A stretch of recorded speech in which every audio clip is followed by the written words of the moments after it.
Hello everyone. நம்மளோட வேலை பார்க்குறவங்களோ நம்மளோட வெளியில் ட்ராவல் பண்ணுறவங்க சில டைம் சம்மரில் ஹீட் ஸ்ட்ரோக்னால கீழே விழுந்துருவாங்க. அப்போ என்ன பண்ணணுன்றது தான் இந்த வீடியோவில். ஸோ இதுக்கு முன்னாடி ஃபாலோ பண்ணல, சப்ஸ்கிரைப் பண்ணலன்னா சப்ஸ்கிரைப் பண்ணி வச்சுக்கோங்க. ஸோ ஹீட் ஸ்ட்ரோக்குடைய முக்கியமான சிம்டம்ஸ் என்ன அப்படின்னா headache, nausea, vomiting, tiredness, weakness, giddiness or vertigo. சில பேருக்கு ஹை ஃபீவர் 1 or 2 மேலே போகும். சில பேருக்கு ஹெவி பால்பிட்டேஷன் வரும். அதோடு சேர்ந்து அன்கான்ஷியஸ் ஆகிட்டு கீழே விழுந்துருவாங்க. ஸோ அன்கான்ஷியஸ் ஆகிட்டாங்கன்னா அவங்கள ஃபஸ்ட்டு ஒரு ஆம்புலன்ஸுக்கு ஃபோன் பண்ணி கூப்பிட்றணும்.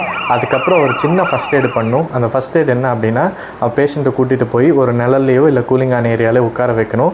அவங்கள சுற்றி நிற்கக்கூடாது, நல்ல ஏரேஷன் காற்று வர மாதிரி இருக்கணும். அதுக்கப்புறம் அவங்களுக்கு மூஞ்சிலேயோ தலையிலையோ கொஞ்சம் தண்ணி தெளிச்சிடணும். குடிக்கிறதுக்கு கொஞ்சம் கொஞ்சமாக தண்ணி குடிக்கணும். உடனே அதிகமான அளவில் தண்ணி கொடுக்கக்கூடாது.